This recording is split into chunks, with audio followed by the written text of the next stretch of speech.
AIR news में आप सभी दर्शकों का स्वागत है। श्रीमान देवेंद्र फडणवीस जी, महाराष्ट्र के राजस्व मंत्री श्री चंद्रशेखर बावनकुले जी,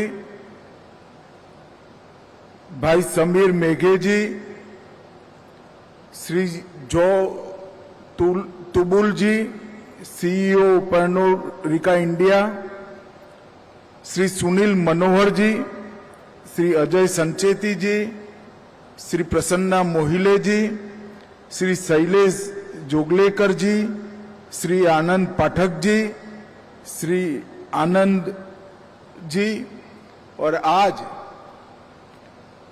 इस कार्यक्रम में उपस्थित सभी भाइयों बहनों को मेरा नमस्कार, प्रणाम।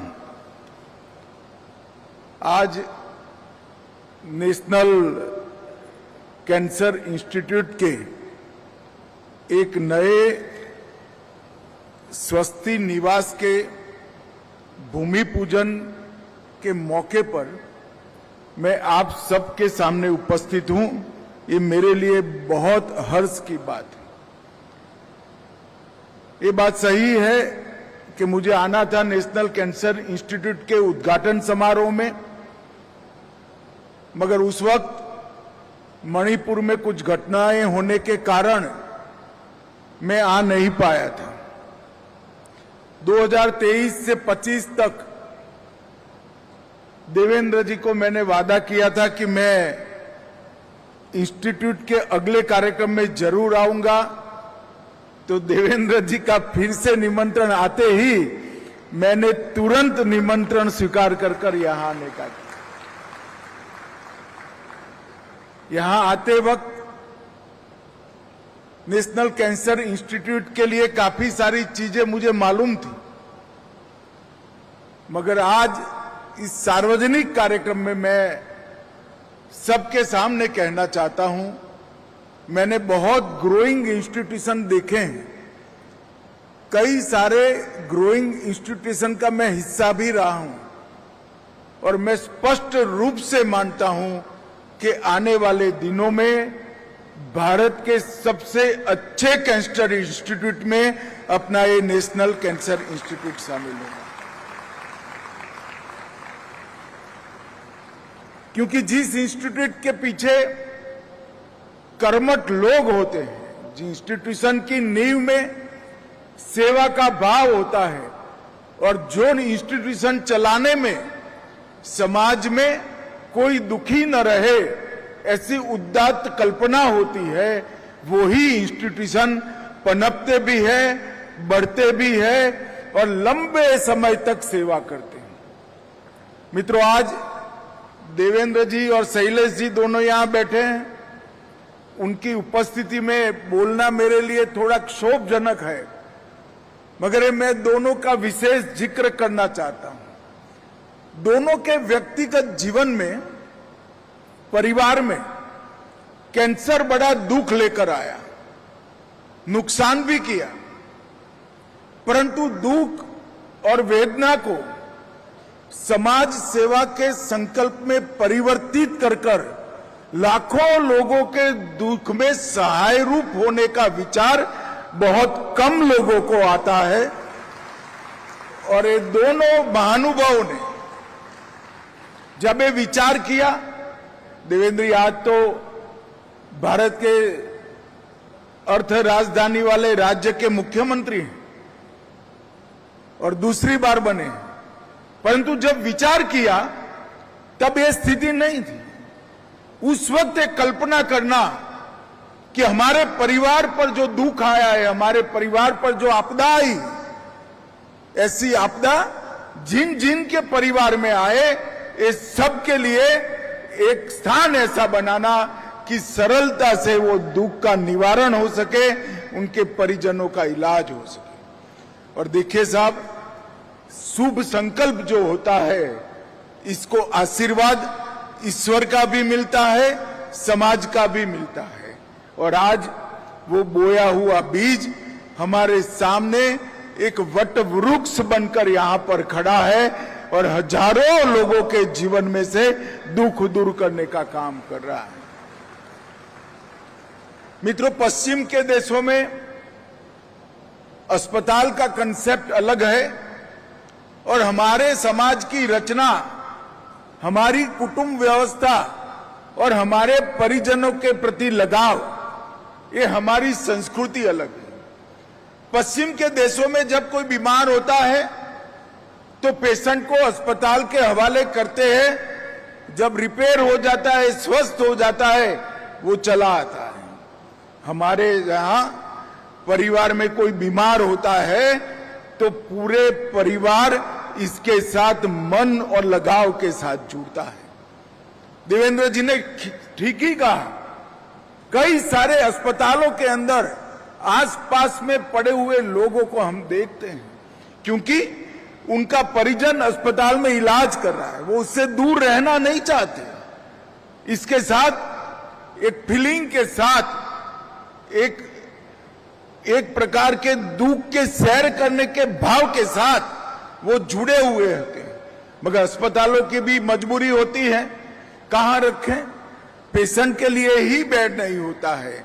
आज इस स्वस्ति निवास की कल्पना कर कर हमारे भारत के अस्पताल बनाने के फील्ड में एक नए प्रकार का विचार देवेंद्र जी आपकी टीम ने किया है, कैंसर इंस्टीट्यूट की टीम ने किया है, जो आने वाले दिनों में हमारे परिवार की संवेदनाओं को जीवित रखेगा। इसलिए मैं आपको बहुत बहुत बधाई देता हूं।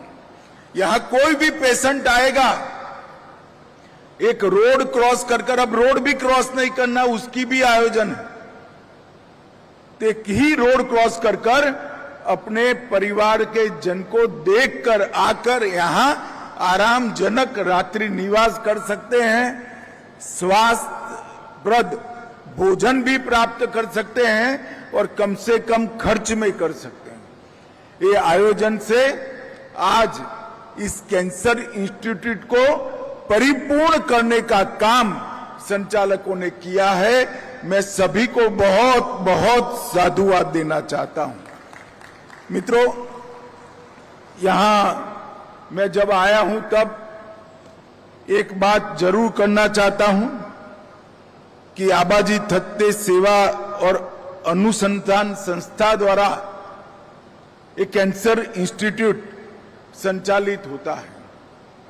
आबाजी का, जिन्होंने देखा होगा आबाजी को, हूबहू चित्र किसी कलाकार ने पेंसिल से बनाकर बहुत सुंदर यहां पर लगाया है। सबसे पहले तो मैं कलाकार को बहुत बहुत बधाई देना चाहता हूं। मैंने मेरे जीवन में आबाजी के साथ 3 दिन प्रवास किया है। 45 साल तक परम पूजनीय गुरुजी और परम पूजनीय बाला साहब देवरस जी के सानिध्य में एक मूक सेवक बनकर संघ और ये दोनों सरसंचालक की सेवा करने का काम आबाजी थत्ते ने किया। स्वयं पेशे से मेडिकल डॉक्टर होने के बावजूद पूरा जीवन संघ के माध्यम से भारत के पुनर्निर्माण में समर्पित करने का काम आबाजी ने करा है। और मैंने आबाजी के साथ 3 दिन रहा हूं।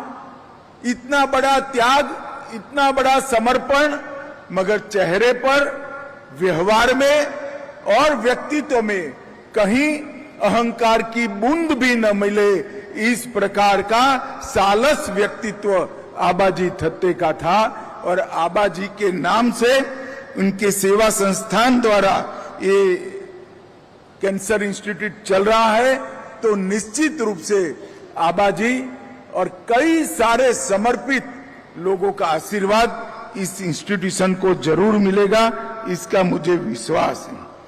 मित्रों, भारत दुनिया में सबसे ज्यादा प्रतिशत के हिसाब से ओरल कैंसर मिलने वाला एक देश है।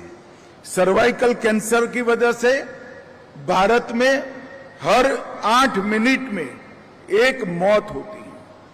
कुछ साल पहले कैंसर एक अलभ्य इलाज माना जाता था, मगर ये 15 साल के अंदर देश भर में कई अच्छे कैंसर इंस्टीट्यूट बने और इसके माध्यम से कैंसर के इलाज को सुलभ कराने का काम किया गया।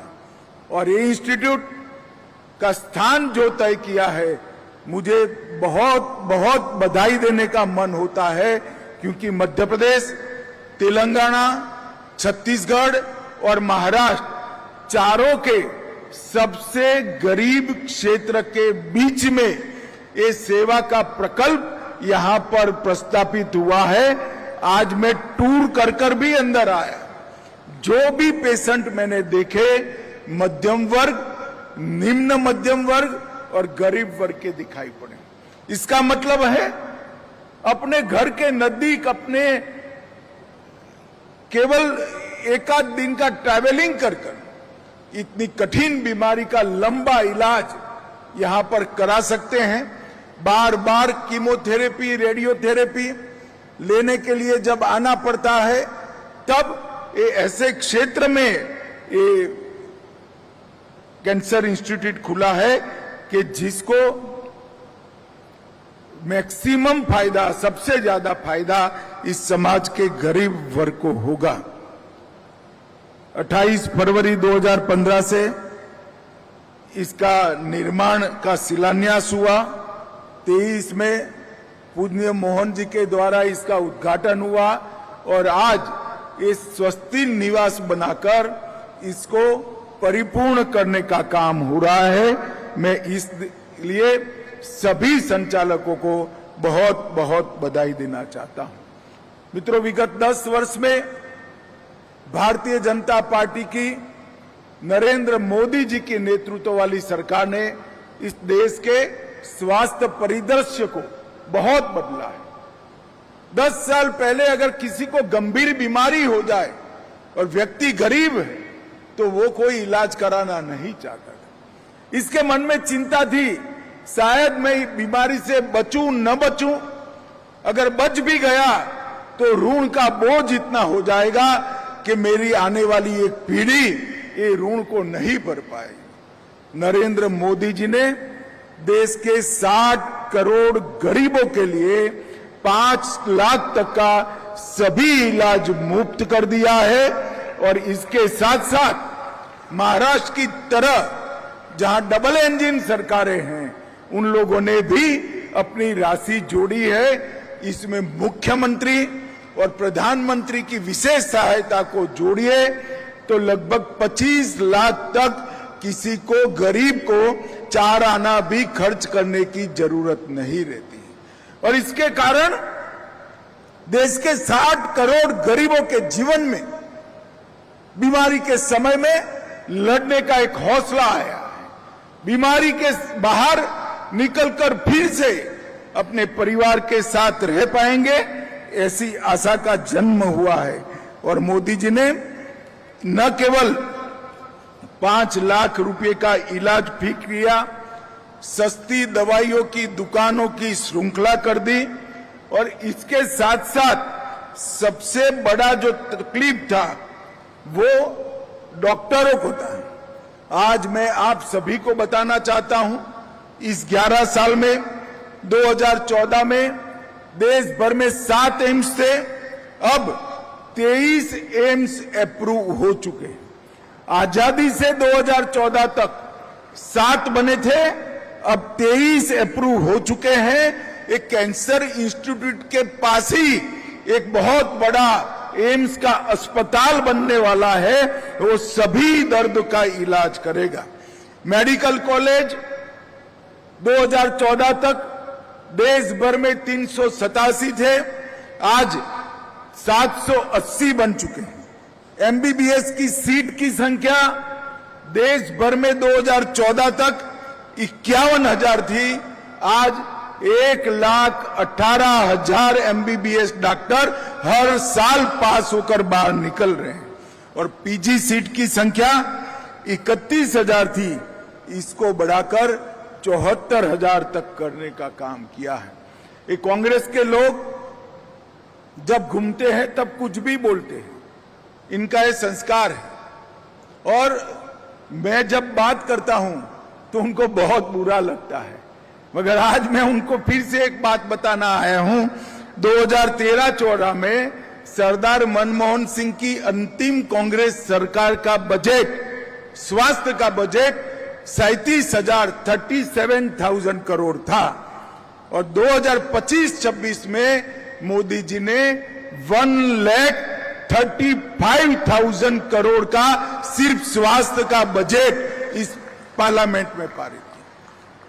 37,000 से 1,37,000, 35,000, 1 लाख करोड़ रुपए का खर्च स्वास्थ्य में बढ़ाया और पीएससी, सीएसटी, टेलीमेडिसिन, स्पेशलाइज्ड अस्पतालें, इसके अंदर 5 लाख तक का इलाज फ्री, 70 से बड़ी आयु वाले हर व्यक्ति का इरिस्पेक्टिव ऑफ इनकम 5 लाख तक का इलाज फ्री और सस्ती दवाइयों पर हर साल 10,000 करोड़ का खर्चा।